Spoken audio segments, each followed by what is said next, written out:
Hey everybody, it's Mike Kwan here, and today is, I think it's 24 degrees Libra.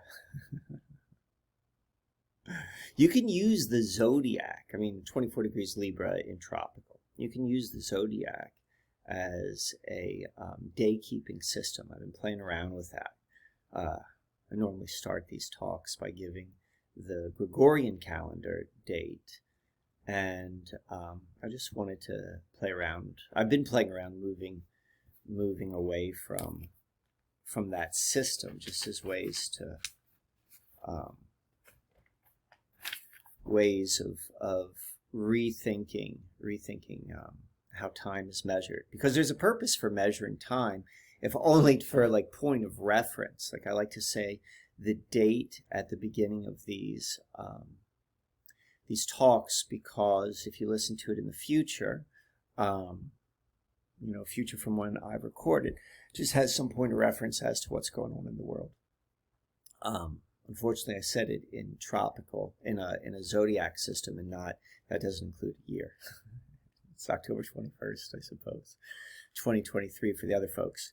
This is, I've been playing around with this right here, is being able to show what a cycle of the sun looks like, to measure dates, using equinoxes and solstices as markers in a solar cycle.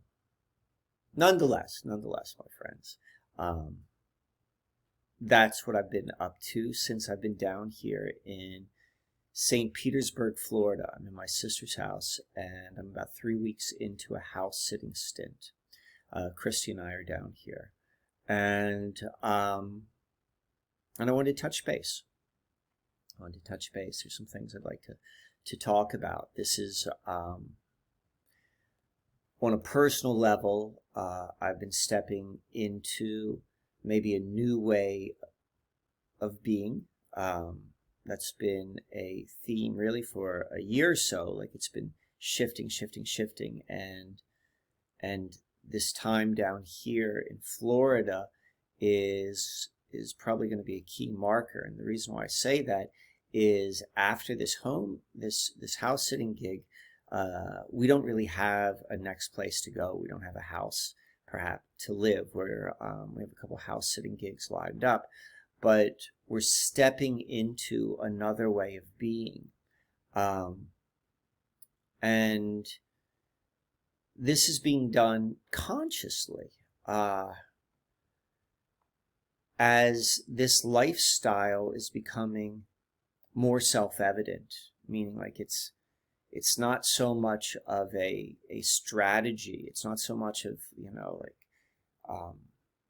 a laid out plan per se, as much as it is an unfolding and an awareness of this unfoldment. And what is this awareness? What is this unfoldment? Is a way of existing within paradigm. Paradigm being culture, but mostly like from a consciousness element, like a way of existing within paradigm without being part of paradigm. And so what I mean by that is, so to be within paradigm is like, I'm using a computer. I'm making like content. I'm living in a house. Like I'm still part of paradigm, as opposed to totally dropping out. Like there are people who completely drop out of society and reality, and that doesn't necessarily feel like the steps in which we're going, but we're not really part of it. And so the question becomes like, well, for what purpose? Like, these are the questions I ask myself, is like watching this life unfold. And the simplest truth is I don't know if responsibility is the right word, but it's what we're doing. It's definitely what I'm doing, is it is holding a very specific frequency, holding a frequency and energy within paradigm, and also broadcasting it. There's one thing to hold it, but then to broadcast, to talk about it. That's what you and I are doing right now. You know, I'm talking, you're listening. And doing it within the confines of paradigm, and doing it with conscious awareness, immense conscious awareness. What I mean by that is like being very aware of what is paradigm, how does paradigm work, what is happening, what is the trajectory of paradigm, how is paradigm manipulating consciousness, how are we as individuated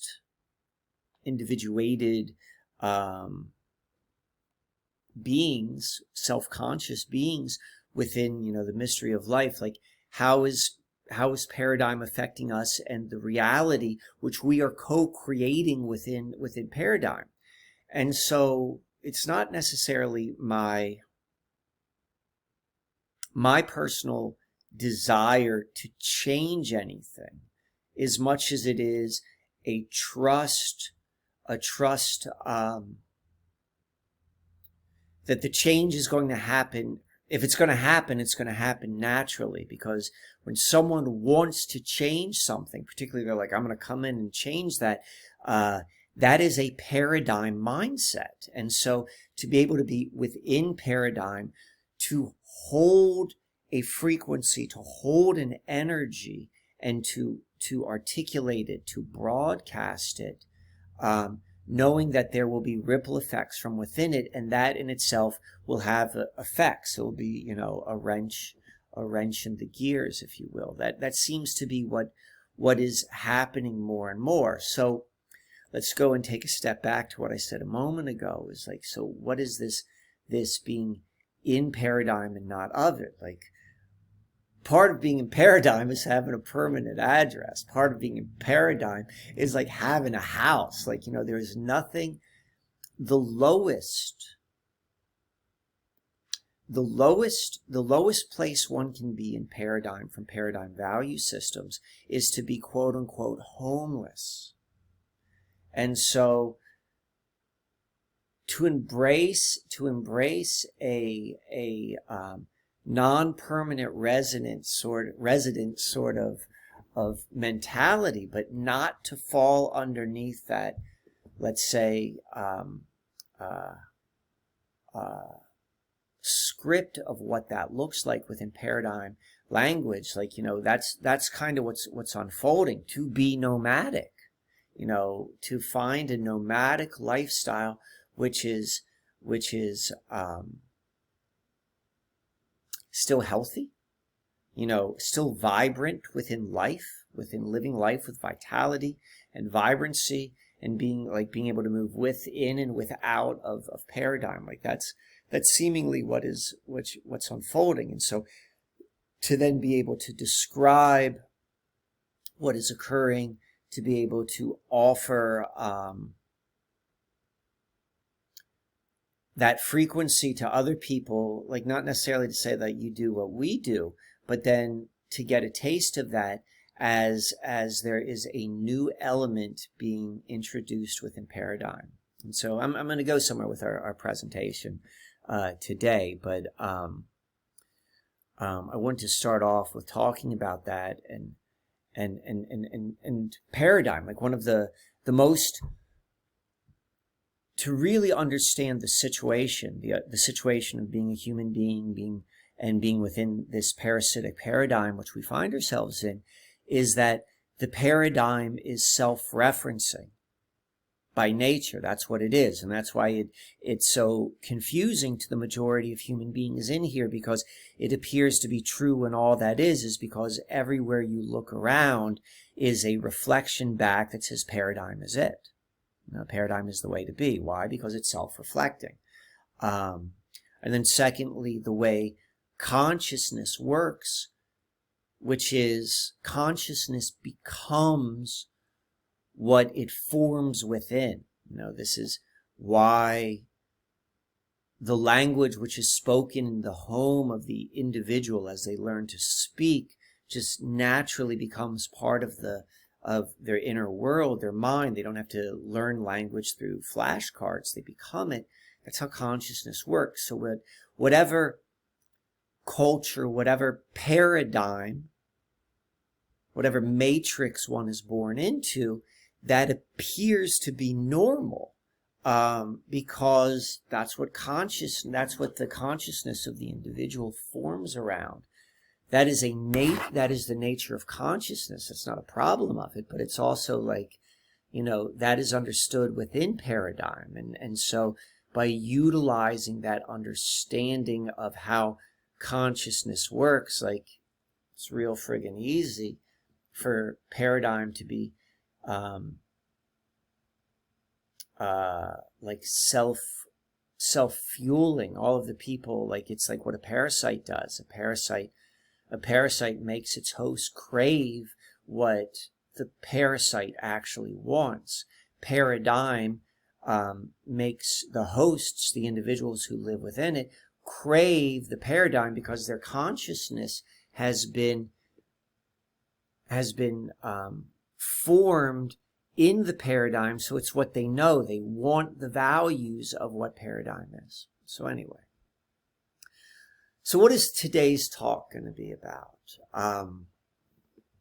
Today's talk is really going to be about Allison McDowell and Allison McDowell's work. For those of you who are not familiar with Allison McDowell's work, I would definitely recommend checking her out. I've been aware of Allison McDowell for years, but mostly by reputation. I've never really delved into her work before. I knew that she and I have very complementary perspectives on reality. We're living in Pennsylvania, and so each of us were, I think, on each other's radars. But in the couple of weeks leading up to this video, I had immersed myself. I listened to 3 of her podcasts, and she does really long podcasts, or at least the ones I listened to were each about 3 hours, maybe 4 hours. And so 3 podcasts is like 10 hours worth of material. And I haven't really listened to anyone else for years, and I found it so enjoyable. Like, there was an itch in my intellect listening to her speak. And so I want to comment, or I want to add to a lot of her work, or what I heard her say. I'm going to add my own 2 cents, because I think that our opinions are immensely complementary. So let's go and jump right into this. So Allison McDowell, her blog, or the moniker, which you can find her content, it's called Wrench in the Gears. And I used that phrase, I think, about 6 minutes ago. And I smiled because I think it's because I was paying homage to her, because I think it's such a beautiful, and it's that's what she's doing. Like, all of her research is like, I'm speaking for her, I suppose, right now, but it's like, I'm not trying to change everything, but I'm throwing a wrench in the gears of the machinery as it's moving forward. And I feel that's very similar when I was saying, like, being in the paradigm and not being part of it, and broadcasting what is happening with conscious awareness, with a trust that by getting this frequency, this energy, these ideas out there, it affects the paradigm, because paradigm is self-reflective, and this information is not going to be will not be necessarily generated by unconscious paradigm content creation. So this is what I'm sharing today, what Allison's sharing today, is really ways of affecting impacting a unfolding of a certain path within paradigm. So what do we see right here? Wrench in the Gears. Wrench in the Gears is a blog created by Allison McDowell in September 2016 to address digital curriculum and corporate-controlled education. It has since expanded to cover a range of issues related to digital empire building. So these are the podcasts that I listen to. This one came out October 1st and was called Emergent Thoughts on Web3 Game Mechanics and Tokens as a Computational Language Triggered by the Film Arrival. And then I also listened to, I believe, this is just from the podcast, like the audio. If you go to Wrench in the Gears, you could see, like, it's connected to her audio content, her video content. She's immensely organized, or at least more organized than I am as it relates to stuff. And so these episodes 83 and 84 were from her podcast. I think they were dated in the end of May of this year, and it had a lot to do with Charles Eisenstein, and I guess at that time he had just been appointed to be an advisor to RFK Jr. and his presidential campaign. I don't know if that's still going on. I don't pay attention to any of this stuff. Side note, people, I remember I'm asked this accordingly. People are like, well, what do you think about like RFK Jr.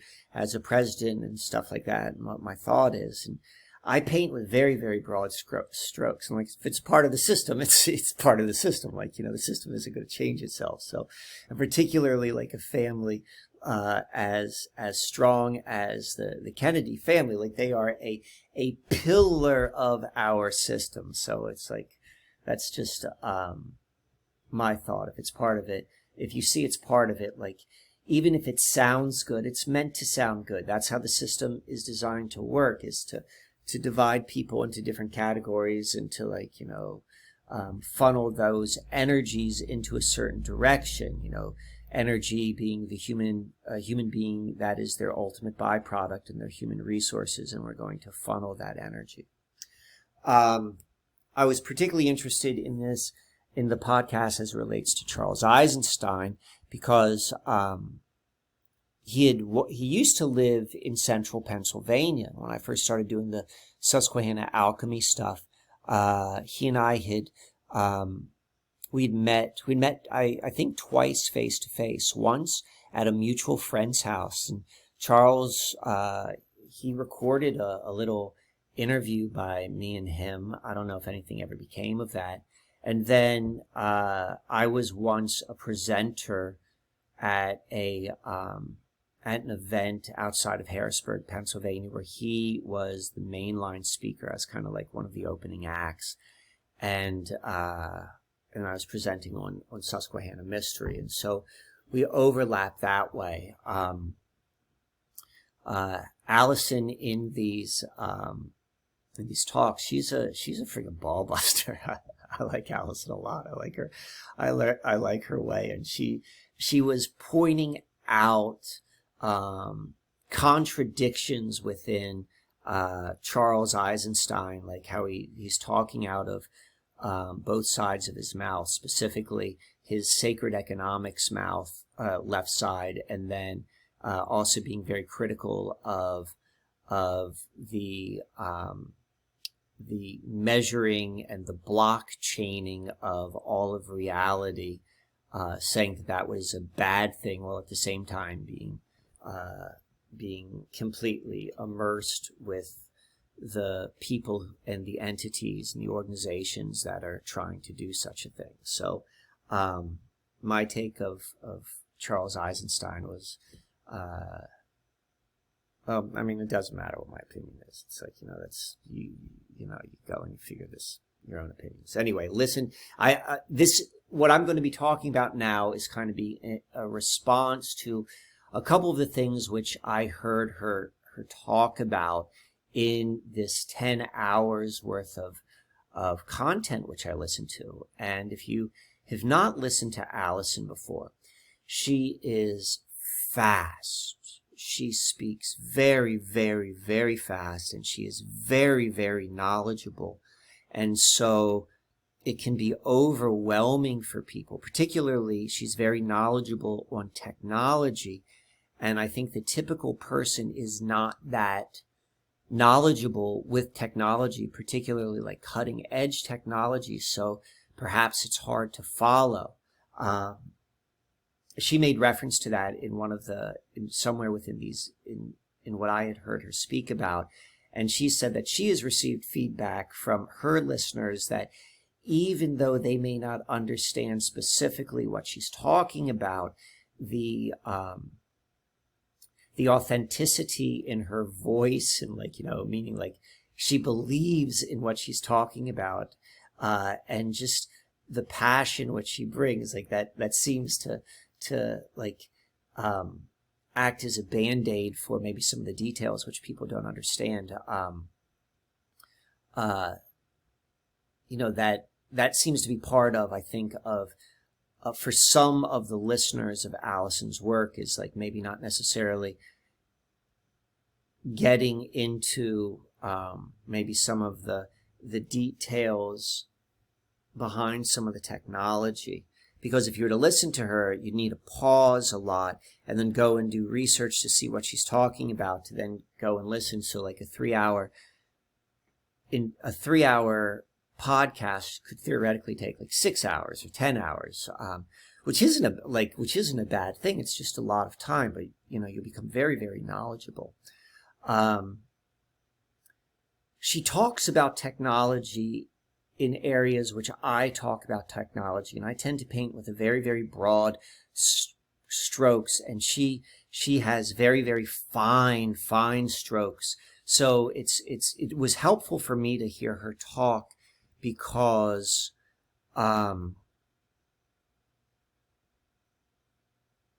it filled in a lot of detail, which was helpful for me. But I also came from a technology background. I was never like a technologist. Like I was never a systems architect or a developer or coder. But I did work in technology for quite a few years in the late 90s to early 2000s. Specifically, I worked in the internet infrastructure level of technology. So I'm familiar, and I'm familiar with some of the technologies, and maybe even more so, I'm not intimidated by a lot of the technology. I worked in the marketing department. I used to be a product manager for a few different internet firms. And so part of what I had to do was act as a go-between from like engineering to, taking like the engineering stuff and productizing it and being able to translate engineering talk to sales talk and so forth. So I feel like that's what I want to talk about, a couple different things which Allison brought up, concepts which she brought up throughout these videos. So let's move on into that. One of the things which Allison makes a lot of reference to throughout her videos, or throughout the podcasts which I heard, was this idea of Web 3.0. Web 3.0. And I want to just kind of lay into that a little bit. So Web 3.0, there's an implication of Web 2.0 and Web 1.0. So my experience within technology existed in the transition from Web 1.0 to Web 2.0. And so Web 1.0 to Web 2.0, like Web 1.0 is like, we're talking probably, we could say like time frames. So that would be like late 90s and so forth, early 2000s. but more so like what was the experience? The internet was more so like an online encyclopedia. It was static information where you would go and you would get information. And I was involved very much in the transition from 1.0 to 2.0. And 2.0 really refers to the internet going from being this static, one-way experience to this dynamic experience. Web 2.0 describes the current state of the internet, which is more user-generated content, usability for end users compared to its earlier incarnation. Web 2.0 features include social networking sites, Facebook blogs, wikis, tagging, video sharing, file sharing sites, so forth. And what I really want to point out, so let me go and start with this. I can remember this very clearly. So I worked for what would be called, they were called like backbone internet providers. So if you could imagine the internet as like, there's like physical fiber optics lines that would interconnect the different nodal points of where the different internet networks would come together. And these would be, I don't even know if these companies are still around. I mean, if anyone's like a technology nerd, they might know some of these companies, but like UUNet and like MFS and I used to work for Cable and Wireless, which was a UK-based company. Like these were like the backbone providers, and be all these like tier 1, tier 2, tier 3 providers. And what was happening when I was working there was like there was a really, really, really big push to expand capacity. Like we want to be able to, like this, I'm speaking from the perspective of the infrastructure providers. They wanted to expand the amount of data that could be pushed through the internet, like rapidly expand it. Yet there was no real need at the time. There wasn't a demand for more data. There was just like a drive, like, business was like, we're going to build bigger, faster, more robust networks with the assumption that there would be a development of applications or uses for all of this new capacity. And so the point I'm trying to make was, I mean, there's a whole bunch of points which we can make, but what I really want to stress right now is there was a full move forward. There was so much money. There was so much like high level direction of like, we're going to expand the capacity of the internet. We don't know what's coming, but we're going to do it anyway. And even like in those earlier days of Web 1.0, like there was like talk, there were like, visionaries. There was like, I'm thinking of this guy by the name of Vint Cerf. He used to speak in the system, I can remember being at like these technology events. I was living right outside of DC, and he would be like a keynote speaker, this Vint Cerf character, and he was like a god within internet world, and he would speak about the future of the internet. And I want to bring this up because this is one of my favorite things. I've watched this at least 30 times on the internet over the years. If you were to go, so this is a pause right now. If you were to go and watch or search on YouTube and type in Jeff Bezos and David Blaine being the street magician, there is a video clip of David Blaine doing some tricks in front of Jeff Bezos. And it is a fascinating insight into internet culture, because Jeff Bezos is the god of gods. You know, he's like, and it's all done by money and power. And they're all at like some black tie event, and David Blaine was probably hired as like the entertainment. He's put on the show, and just watch Bezos in there. Like it's you come up with your own opinion. I found that laugh really disturbing.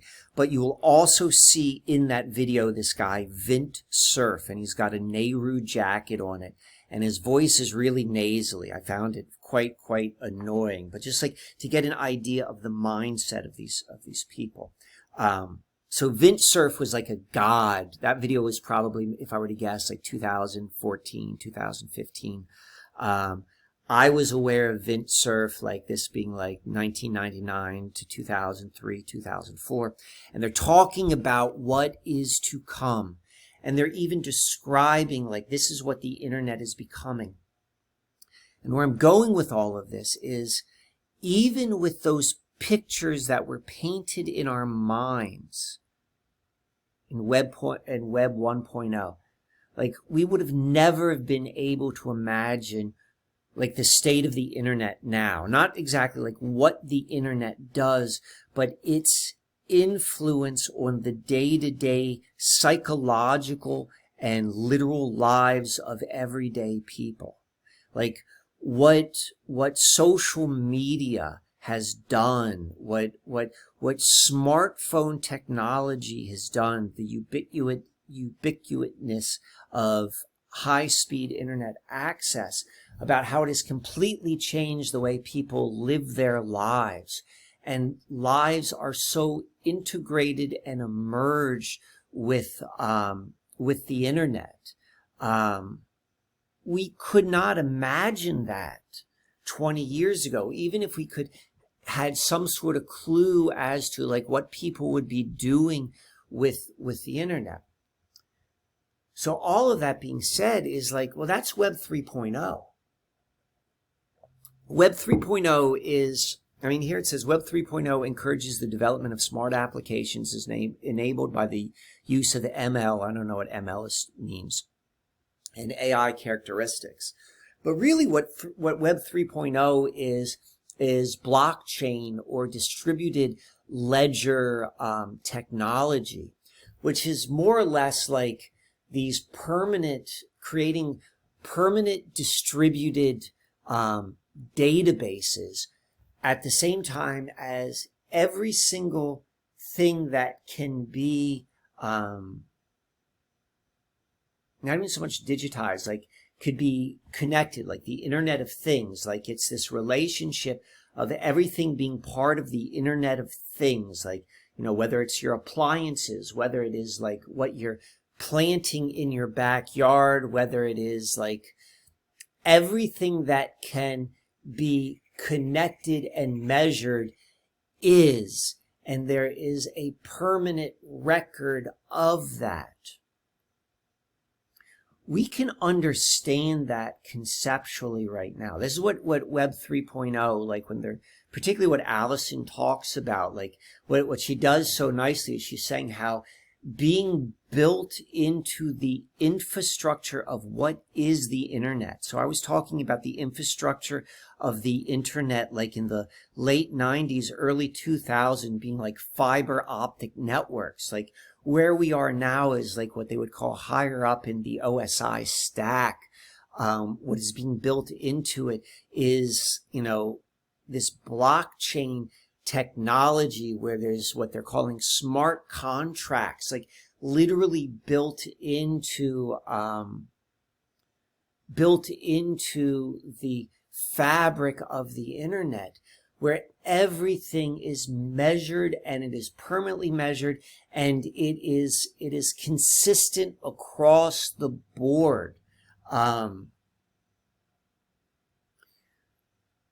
Just as we could not imagine how that would change what life would be like 20 years ago. Like we could think we could imagine it. Like they would give us clues like what it would be like. They're giving us clues about like everything on the blockchain. But in a practical reality, like, no, we can't. We can't imagine it. Like, we can only like realize like there is a precedent. I mean, technology and the internet, there is a precedent of being sold something which on a certain level, two things happen with what technology, like the advent of computer technology has done, is it has the two things which would make people say technology is good are, one is it has made your life more convenient for living in the paradigm. You know, so there's an assumption I'm already in the paradigm, and the paradigm like sucks. I got to fill out my taxes. I got to go, like all these things like which are part of like the paradigm. Technology has made the things of paradigm more convenient. So if you're not questioning paradigm, well, then like, you know, the technology for the most part is like it's a benefit. And then the second thing which technology has done is it has become a dopamine machine. Like all of these things that like feel good in our biochemistry, whether that's like, you know, the dopamine hits you get from social media, or the dopamine hits you get from like whatever your addiction is online, whether it's gaming or gambling or porn, or like, you know, stalking people's like social lives, like all of those things like they weaponize basic attributes of the human experience, which are already like been flipped into something that work against us, because we're already in this anti-human paradigm. Like that's been, you know, quote unquote, the goodness of technology is it makes you feel good with the dopamine. And for the most part, the system reward says like, these are good things. So if someone's not even really paying attention, they're like, oh, well, what I'm doing is like I'm a good citizen. I'm a good member of being part of the paradigm. What we can imagine with the coming of Web 3.0 is like a deeper, more integrated, like, well, I mean, what it really looks like is like, it's not even so much that life itself will be moving. Like, you can't have life without the internet. And what I mean by that in a simple way, we saw this during the Corona thing, was when people could start going to restaurants again. A lot of restaurants did away with menus, with actual menus, and you would have like a digital menu, and you needed a smartphone and a QR code. And if you would go to some restaurants and you don't have you couldn't have a menu. Like, you wouldn't be able to order food without a smartphone or a QR code reader. As technology becomes more and more immersed with life, like if you are not part of technology, if you don't have all of the latest upgrades and like the equipment, you're not going to be able to even participate within paradigm. So there's that. But even more so where it's probably going, like this is all like, you know, these are movements or continuums. It's where life itself just exists within the digital realm. You know, it's like the actual physical material experience of life is secondary to the replication of life, which happens in the digital realm. This is the whole sort of metaverse thing, you know. Right now, like, metaverse is kind of thought of as maybe not living up to the hype it was sold about 2 years ago, but it's like, this is part of a process, you know, where we're moving towards. So, all right. So Web 3.0, I want to talk about that. As what we're like all of these details, which she talks about, are really like this of the blockchain and moving toward in a certain direction. It's the biggest point I want to make is like, and where it's going, we can't even imagine. So we can see it's going somewhere, but if we're going to use the past as precedent, its effect is outside of our imagination right now. So the second thing I want to talk about is smart cities. Smart cities, all of this is coalescing together. And I made reference to the fact of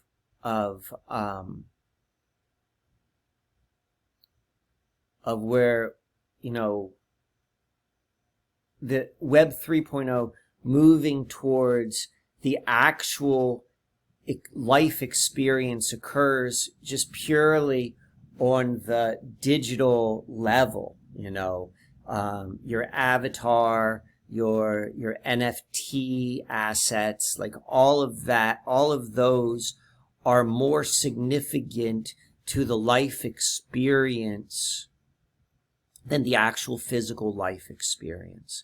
Like that is a direction where things are seemingly going. And again, this is like trying to explain to someone in 2003 what a 2023 lifestyle with smartphone and internet would look like. In 2003, people think they know the internet because it's been around for at least 10 or 15 years on a regular basis, but they have no idea what is coming. So us thinking like, okay, like metaverse and like digital assets and like we can't even imagine. Like we could just say like it's going to be something like that, but it's beyond our comprehension. Part of what this transition is going to be this smart city movement, because smart cities are really a like it's a midpoint of still being physical, still like having a physical material body experience, but it is highly regulated from a digital world. And so smart city, like in the most general sense, is a utilization of big data, of like all of this data which is being collected, and through algorithms and AI and interconnectedness of everything, like the city is being managed smartly, the resources and how people live. We got to put this in like two contexts. So like the going forward context, like smart cities. We got a barking dog. She might bark for a little bit. Let's see what happens. So smart cities go hand in hand with this thing which is called like the 15-minute city. It's an urban planning concept where everything you need is within a 15-minute walk. See right here, digitization is a key aspect of the 15-minute city derived from smart cities. And it's like on a certain level, that's fantastic. Like where I'm living right now in St. Pete, like, I mean, I can walk to a lot of places and there's something really, really, nice about that. So this is where it becomes really tricky. There's also like, this is the whole like, Aldous Huxley, Brave New World, loving your servitude. Like it's meant to be enjoyable, this sort of thing. This 15-minute city that is everything within 15 minutes is also like, we want to see how it ties into, see, I'm trying to look for, can't find it. Like what was going on with like all of the lockdowns, what was going on in the lockdowns in China after Corona. Like a smart city, a 15-minute city, is also like an easy lockdown city. Smart city or open prison. We can see how they are. They're that can be a real easy like bleed over from how this data is managed of I can't remember what it was called, like the tracking when people were concerned, like whose presence you've been in and like, where you can go and how easy it would be to go and manage life in these smart cities. Here's an article right here. This was a presentation from UNESCO, which UN, a UN division. What is this? Education. I think that's what UNESCO stands for. I don't know what the SC, but it's a 400 slide presentation on smart cities and the shaping of society in 2030, and it just talks about like how, what the future, they're giving some ideas, they're painting pictures of like what the future is going to look like, and it's utilizing blockchain and all the things which we're talking about in terms of managing smart cities. And again, we're looking at precedents, and what's the precedent? So like smart cities are company towns. Like the company town movement is a goes hand in hand with what we think of as smart cities. Like smart cities are being sold in a certain way. Both they're being sold through carrot and stick, but we see here, it's written in all the articles, like, as founders of digital media from Google, Facebook, Microsoft, Amazon, and Tesla are either commissioned or becoming beneficiaries of smart city planning.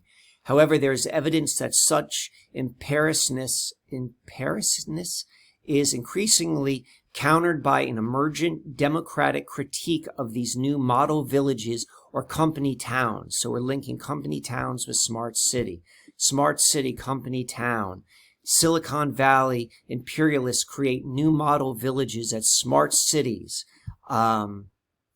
So we're looking at this idea right here of company towns. I'm going to define a company town if you don't know what that is in a moment. A Pullman redo. With their data-rich smart cities of the future, corporations and tech companies are putting a new spin on the company town of old.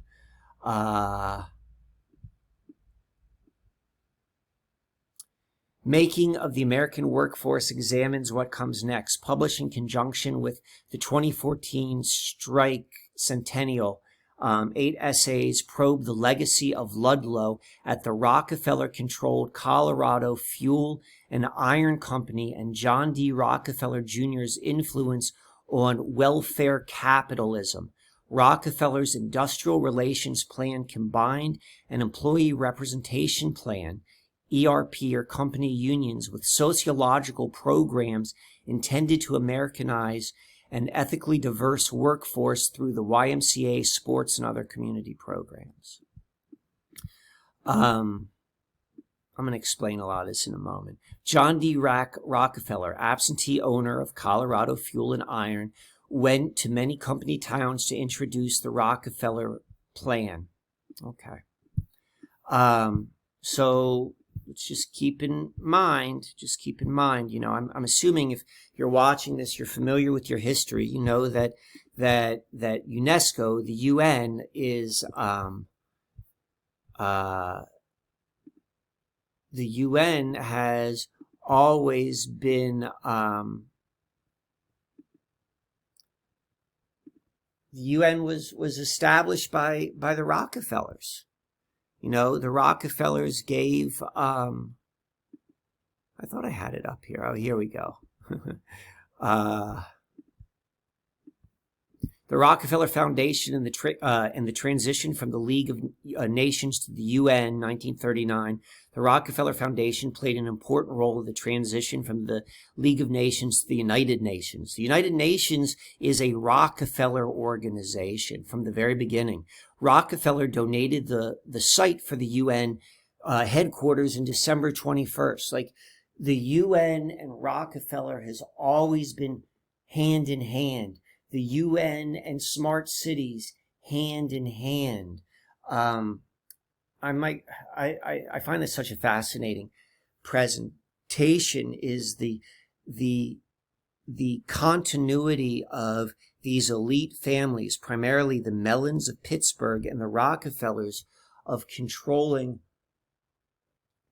how people live, whether we call that smart city, urban redevelopment, new town movement. It's always the same people. What has changed has been like the softer veneer. Like, it is presented in a very, very like shiny new thing, like, you know, living in like new urban city living where everything is 15 minutes, and like, you know, you could go to your downtown Target center, Target store, you know. Now you can go into your Whole Foods and you don't even need a card, because what's starting right now is they'll scan your palm, but soon they're going to scan your retina when you walk in, and you just walk out with whatever you want to take. You don't even need to, like, stealing is impossible. Like, you wouldn't even be let into the store without a retina scan connected to a bank account. Like, all of this are the same people. The same people who were like, it's all connected, and it all goes back like to the company towns.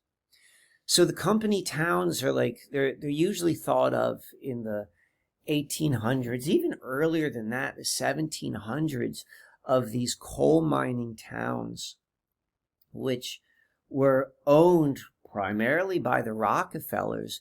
And a company town is a town where the company that owns the coal, the mine, owns the company store, owns the housing. They own every part of life in these very remote places, and they have total control of the people who live there.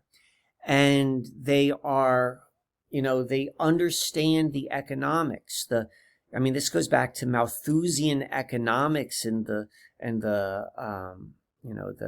East Indies Company of is this the 1600s? Maybe, where there is an understanding of, you know, like, everything has been thought out of how much you pay someone and what it costs to live, and like what you charge for food and all of this sort of stuff, so that one, the money always stays within the system, and two, the person who is caught in the system, they cannot leave. And if they're not really paying attention, they don't realize that the same organization controls every aspect of their life. Like, this is the world we live in right now. Like the Rockefellers, like whomever or whatever the Rockefellers are, like, they're just a name we're given. Like, you know, some people say the Rockefellers are just like the agents of the Rothschilds, who are the agents of whomever. Like, you know, I don't know. We're just going to use the Rockefellers for, you know, a touch point. But the Rockefellers are the people who started the Federal Reserve. They are the controllers of the Rockefellers are, you know, their name is linked to the development of our modern medical system. Like, all of the medical schools were all founded by, or the initial seats were founded by the Rockefeller Foundation. I mean, like, this family, this name, whatever they are, have been shaping our lives. And the smart city, which is being sold and which is coming, which is running on blockchain, which, like, it's the same model. So I showed you a couple moments ago these links, or these connections. Like, people are saying, hey, the smart cities of tomorrow are just the redo of the company towns. And the company towns, the most famous company town is the disturbing truth of company towns, is this one in Ludlow, Colorado, when some of the miners began to resist the lifestyle which they were living. Like, they couldn't leave. They're being taken advantage of. Like, they lived in a remote area. It was just set up in such a way that you couldn't go anywhere. 15-minute city. And then they began, I don't know, there was protesters started, like, acting out, and then 19 of these miners were shot dead. And then this massacre took place in Ludlow, Colorado. The town was run by Colorado Fuel and Iron Company, which was a Rockefeller organization. And then after this Rockefeller plan came out, and so, which was supposed to improve miners' living conditions, safeties, and sanitation.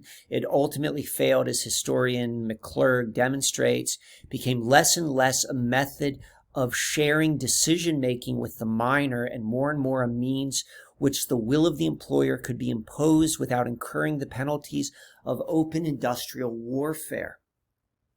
The more things change, the more they stay the same. Like, the Rockefeller plan was sold as like, this is going to be great for you miners. We're looking out for you. But it was just like trickery in order to, like, have more control. Smart cities are going to be great. Blockchain is great. This distributed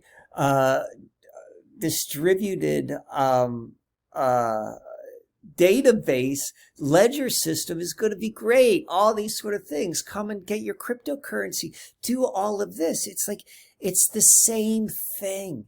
It's always the same thing, and it's what's coming. And we can't even imagine what's coming, as I said before, because how it will go and really play out is it's beyond our imagination right now. So, all right. So I'm just about an hour into this. Let's keep on going. So there's this other thing which Allison talked a lot about, in which I want to comment on. And it is the role of blockchain and technology with regenerative agriculture and/or permaculture communities. So this is where we see like two sides of the same coin kind of being played against each other. So let's maybe take a couple steps back. Generation management is hugely significant for the management of populations, and understanding how, like, predictable things within generations and how they work is one of the techniques and tools used by a minority to control the majority. I can't remember the name of I think it's called The Fourth Turning, and it talks about generations. Like, it's very predictable. Like, the first generation's like this, and the quality of the people, they're like this, and then the second turning is like the next generation, the kids are this way and they're different. and it talks about like the building of things, and then by the fourth generation, everything collapses, which then creates the fourth generation. I think it's called the fourth turning. Anyway, like I'm not saying that's the end all be all of understanding generations, but I am using that as an example of understanding how that there are models out there. Everything is modeled of how to manipulate large groupings of people, and a big part of this movement towards smart city is also a manipulation of introduction of technologies with different generations. So, okay. So right now, the two most dominant, in terms of population, generations are what we might call, the baby boomers and the millennials, or the baby boomers and the echo boomers. Like the echo boomer, I think, is better because it is, it's more reflective. Like the millennials are the children of the baby boomers. So they're like linked. Generation X, which is what I fall underneath if you want to go and look at me in terms of those models, but they're, you know, it's a little bit more textured than by saying like when someone is born, but it's helpful. The baby boomers and the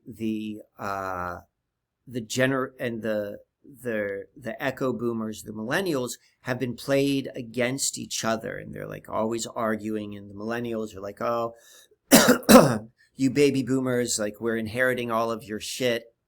And then the baby boomers are like, you guys are so friggin' lazy. Like, this is just straight up like understand fourth turning, you know, sort of understanding. And there is, by eliminating the historical respect which people would have of their elders, by taking that out of the equation, by separating them, like it's made this rift really, really possible, this divide and conquer. So a couple things I want to say. Like, one of the things I've noticed is there's this thing as it relates to like money, where millennials and younger generations are like, well, you're buying all of your avocado toast and your $6 drinks and all of this sort of stuff, and you can never save money, and that's why you can never buy a house, and blah, blah, blah. And the baby boomers are comparing themselves to what it was like when they were growing up, because they are byproducts of depression parents, and they were taught to save and all of that sort of stuff. That is true, but the bigger truth is the future, there's no place for savings. Like, the money system which is coming, there is no savings. So that's why, like, the baby boomers became savers, because the culture taught them to become savers, because they lived in a time where you could, quote unquote, own your own home. And they built all of these homes, but all of those homes were built to last for 30 years. They're all joke homes anyway. Like, that was temporary. All of this stuff is friggin' temporary. So when we look at the baby boomers and we look at the battle between the boomers and the millennials, like there's like, yeah, there's a rift there. Like, they don't see eye to eye, but it was designed that way, and they can't see eye to eye. And that is a problem with paradigm. That's not a problem with them. But anyway, what I want to talk about is more so the millennial ethos right now, and this idea of smart city living versus what's also shown up as a this regenerative agriculture, permaculture, organic farming, alt farming. I'm using just like broad terms here, but there is a movement within a lot of the within a millennial and Gen Z or whatever, you know, different groups, where they tend to go into two different camps. I'm painting with broad branches, where like full embracement of this of like an smart city urban dweller sort of lifestyle, or this kind of like neo organic regenerative agriculture sort of lifestyle. but they're really, really connected. Like they got the same sort of, like they overlap a lot. Like there's a lot of like an overlap of like the city of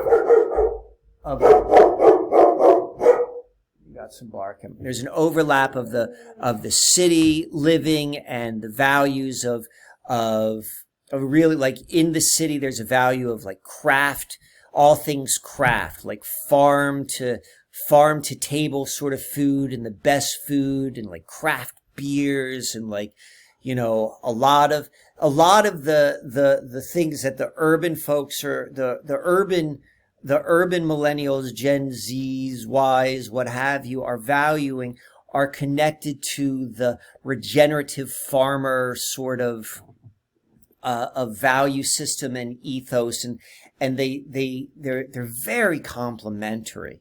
On their extremes, they may be different, at odds with each other.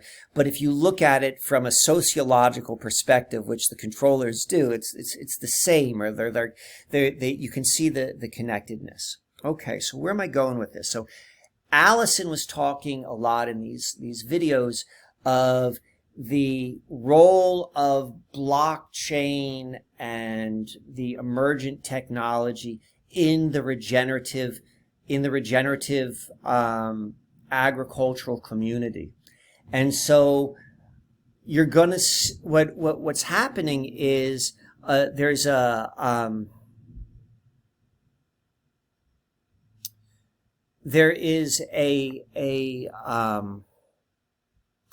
part of what we're seeing, the AI, what we're seeing, the smart city, what we're seeing, like the management of life through technology, what it does so well. Oh, ML. I said, I don't know what ML means. ML stands for machine learning. It is immensely strong at pattern recognition and then replication of it. And so, there's something really, really important and significant about, let's say, regenerative agriculture and permaculture principles, which are reflections of how our natural world looks. If you look at the history of cybernetics and of the emergence of permaculture, there's a real parallel there, and they're both in understanding. They're holistic approaches of systems within systems, of nesting. That's what they are, of understanding systems within systems, and there's a parallel. And what we're seeing happening is there is a natural, the call and the desire to go back to permaculture environments or regenerative farming is a natural byproduct of a generation that grew up in the Newtown suburbs or something along those lines of like I want something more real. I want to put my hands in the dirt. I want to understand life in a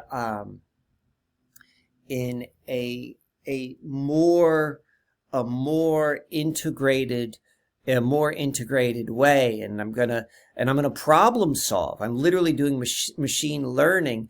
Like that's what permaculture is like, you know, there's certain principles. You know, within the problem is the solution. That's a permaculture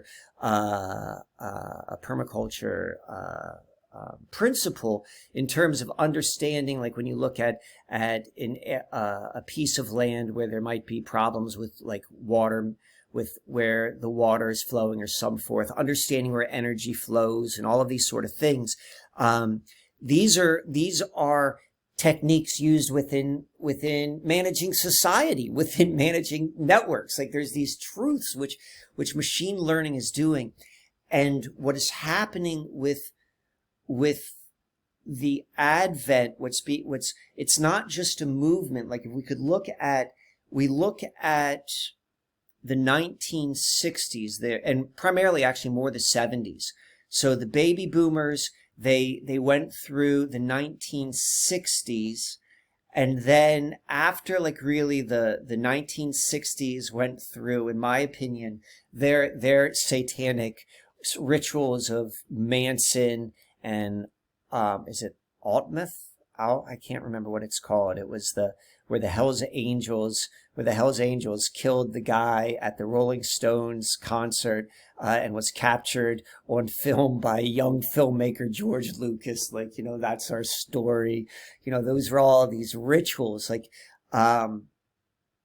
which brought in like the 1970s, the generation of me, the turning into a very self-focused generation, which would eventually be the yuppie movement of the 80s. Those baby boomers that did not go down that path, which eventually became the yuppies of the 80s, they followed a back to nature plan. And these were like the communes of Northern California. And they were all over the place. They're in Tennessee, they're Virginia. And they were these like intentional communities. All of this stuff kind of came about in the 1970s. And it was driven by something true and natural within people. Now, where that is different from right now is there was no like technology. There was no blockchain then. What is happening right now is there is a bit of these permaculture, these regenerative agriculture, even like the more modern intentional communities, they are they have been integrated with the Web 2.0 psychosis. And so what we're seeing coming, which Allison talks about so well, is like blockchain is built into what is happening with these regenerative communities, and like these NFTs and NFTrees. And like, this is like where her problem with Charles Eisenstein comes, is because he talks about sacred economics, but then he's also sponsored by companies which are digitizing every single thing in these regenerative communities, every tree planted, every everything which is being managed in these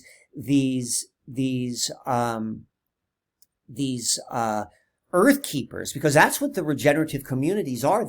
They're people driven by a desire to be land stewards and earth keepers, but now they've integrated the blockchain, meaning everything that happens on there is on the blockchain, and they give them phones and they upload the pictures onto Instagram, and they've got like satellites and GPS monitoring everything, and like it's told and sold in a way of people that were born into the internet. So the internet feels normal because consciousness is what you're born into. And when the internet is already there, when the technologies are already there, it feels normal. This is called grooming. Like, this is why it's staggered in such a way, is so that it slowly becomes normal. And these communities of young land stewards are integrating into the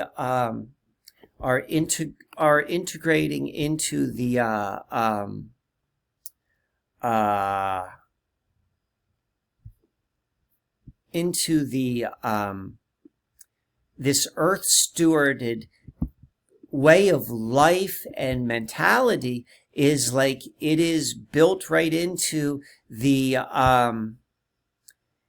into a Web 3.0 reality.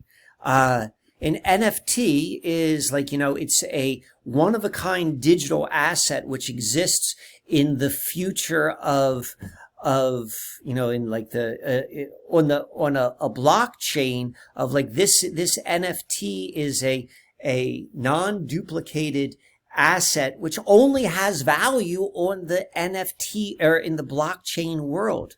an NFTree is an NFT, which corresponds to a friggin' tree. Like, let's say you go and you plant a tree, like it corresponds to an actual tree, let's say, but it only has value in this like digital world. Like, this is what I mean, like, the coming future, like, it doesn't even matter. The real world, it's like the NFTree of the tree is what matters. I mean, we see here young farmers adopt traditional growing methods like regenerative farming, they're turning towards the future in which satellite data is changing how and where food is grown, and drones and like all this, like the technology is built into it. So the point being is, like, the smart cities, like, you got your choice. Like, you could be in District 7, you get to be in District 13, like Hunger Games. Hunger Games was a scholastic, like the publishing house Scholastic. Scholastic is a book publishing house, which is like the National Education Association. It's public schools. It gets into all of the kids of a certain age.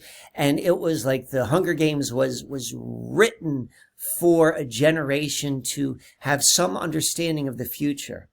So we've got like the district where the people live in the smart city, and you got the districts where they live out in the agricultural areas. You got some that are in the rust belts, but we can see that there is this generation which is going to be a regenerative, back to earth land stewardship movement. But they're still part of Web 3.0, but they may not be living in the smart city. They're living in like probably like a community house, maybe getting by on UBI, Universal Basic Income.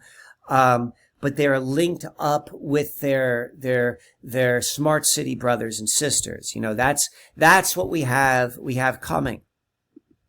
So, again, like, the NFT platform, is part of the UN's climate program, like the UN, Rockefeller climate program, NFT, NFTrees, Rockefellers, it's all connected.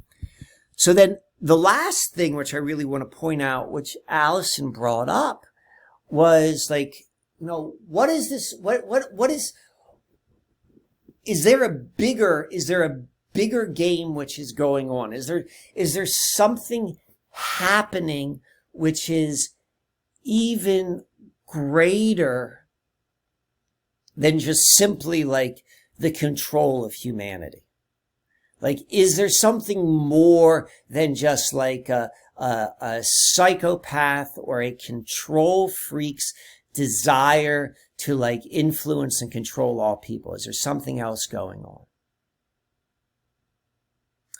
And she points out something which I've always thought has been a possibility,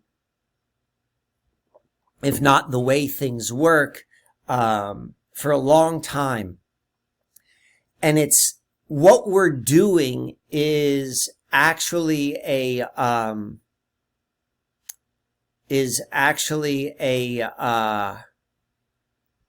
indicate like something else is happening. And what we think we're doing actually is solving a problem we don't even realize we're solving.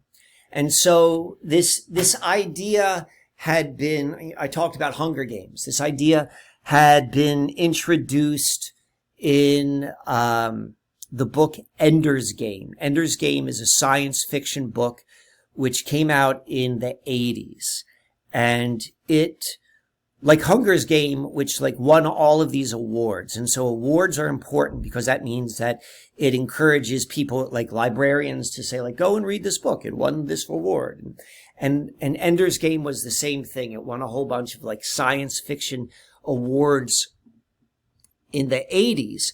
And what Ender's Game turns out is like, it's in the future, and these children are thinking that they're playing video games or simulations to practice warfare, but it turns out they're not simulations. They're actually solving a larger problem, an actual problem. Like the simulation is real, I guess, but the participants don't realize that it's a simulation.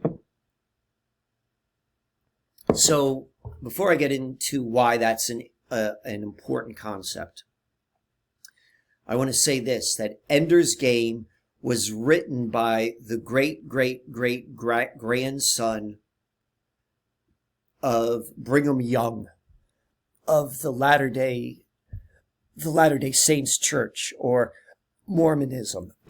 Joseph Smith is the founder of the Church of the Latter-day Saints, which he established in the Susquehanna River. And then Brigham Young, I'm not an expert within the Church of Latter-day Saints, but Brigham Young is either part of he either established their settlement in what we now think of Salt Lake City, Utah, or was just part of that migration. The Church of Latter-day Saints, I believe, is really it plays a significant part in terms of our modern world, if only because they hold the world's largest genetic database, and they are immensely influential relative to their size of membership, just like the Ashkenazi Jews. Like there's, I think both like the number of Jews on the planet, the number of Mormons on the planet are pretty much around the same number. Like I'm just going to make, I think it's around like maybe 10 million or whatever it is. It's like it's around the same, but the amount of influence each of these groups have relative to other groups of people, which are around 10 million, both the Mormons and the Jews are, they have an immense disproportionate amount of influence. So that's just a clue as to something. Anyway, so back to Ender's Game. This idea of having people work on something which they are unaware of what they're working on is a theme. You can look at it from MK Ultra, like what we're told about within MK Ultra, that there were all of these research projects which were done by academics across the academic world, where they had no idea that they were participating in whatever MK Ultra was, only at the highest level of MK Ultra were those controllers able to look at all of the different pieces of research and put it together in one sort of unified research project. That's an example of people participating in solving a problem which they may not realize they're solving a problem. But then we also know, like there's this idea, we saw, as I indicated, Ender's Game, I think, came out in the 80s. There was a big deal in like the 2012, how gamers were used to do solve all sorts of sequencing problems as related to the human genome and human genes, how turning real world problems into games actually are techniques to solve problems. So the gamers are just like problem solvers, and they're playing within the confines of the game, and the game designer set it up so that when they go and they set up the game, that by solving that game, it matches a larger problem. I found this really interesting right here. So Northrop Grumman, which is a major military industrial complex contractor, this was an article I found. Let's see. The article is Leveling Up, Can Gaming Technology Solve Real World Problems? And it's from, you can see here, Now Engineering, powered by Northrop Grumman.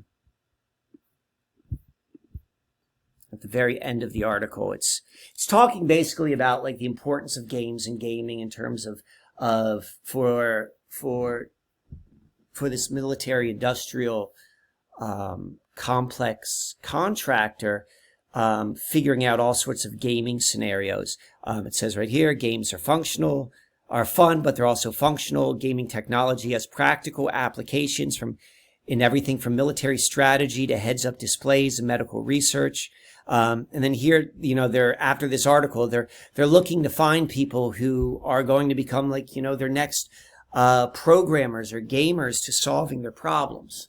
So the point of all of this, and where Allison was going, and what makes, or the question she was asking, she was like, is all of this world which we're creating, this smart world technology, which is becoming, everything's, not only is it becoming more online, but what do you do online? Like gaming is becoming even bigger than read this line right here. The video game sales industry hit $100 billion last year. This is 2022, which means the market is worth more than the sports industry.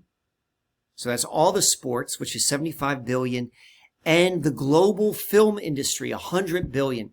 So think about like all of the money spent on games and merchandise for NFL and baseball and hockey and NBA, coupled with every movie made and viewed, both like in the theaters and then on people's TVs. Video games is bigger than that. Like that's where everything is happening.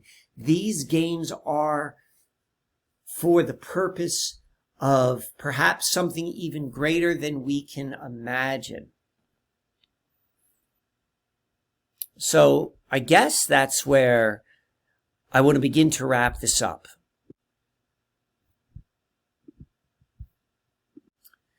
So I want to begin to wrap this up right here. I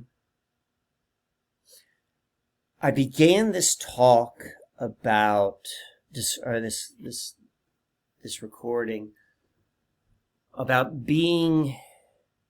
holding a particular frequency inside the paradigm and not being of it, of not embracing the values of the paradigm, of living the way that the paradigm wants us to live, but introducing ideas, like not fighting against it, just describing what it is with the intention of there being an impact. And about 2 weeks ago, Christy and I we flew back to Pennsylvania.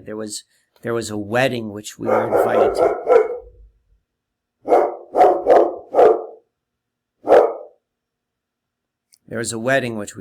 to. And while we were there, I met a friend of a friend. This guy was 3 months younger than me. And he's the most unpaved person I know. And we went out to dinner, and we had a great conversation, and I was able to see how this guy lives. He doesn't have a driver's license. He does have a passport, no permanent address, and he more or less lives in a migratory practice and he has no bank account. And what he does is he moves around, and his skill set is he builds masonry walls made of stone. And he'll go and travel and live in a place. And part of like the agreement is he lives in a place and he's provided housing and food. And in return, he builds the walls. He's his own boss. If they pay, there's no assumption that he's paid money. But if there is money, well, then that's great. And what he'll do is he keeps stashes of money. He's got established, like, quote unquote, safe houses or places where he's doing this work. And it's people who understand who he is as a human being and value what he's doing. and they support that life. And he keeps the money he does have, like, in envelopes in these different places. So when he does need something, like, he's got a phone, he just doesn't have a smartphone, he'll call someone, he'll like, hey, can you order this for me in Amazon and ship it to this address and go into the envelope, which is so-and-so, and just take the money for it. Like, the point I'm trying to make is, like, he's developed a system. He's developed a system. Doesn't look like a homeless guy, doesn't live like a homeless guy, but he's found a way to live outside of the system. Now, what he doesn't do is, like, he is not necessarily broadcasting his lifestyle. Kind of like what I'm doing. I don't live quite like that. I am much more part of the system than he is. But I am broadcasting this lifestyle. I'm introducing ideas into the system. And what me and Weathered Carrot, as he goes by, what we were discussing is there's this continuity. Like, he certainly recognizes all of the things which you and I talked about today. And we looked at it in terms of a daisy chain, or a continuity between all of us human beings, particularly those of us who are able to kind of see the writing on the wall, but recognize, like, where we are in terms of life. There's only so much which we can do. And we are supporting one another as we are moving through this time period with a very, very optimistic and positive sort of outlook.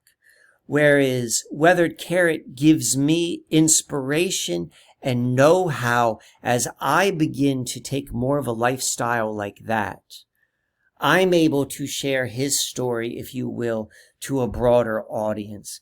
And I can go and tell these sort of insights to you all, who are probably a little bit more in the paradigm than I am, and you are able to support me through services and so forth, and you then influence those people who are in your life.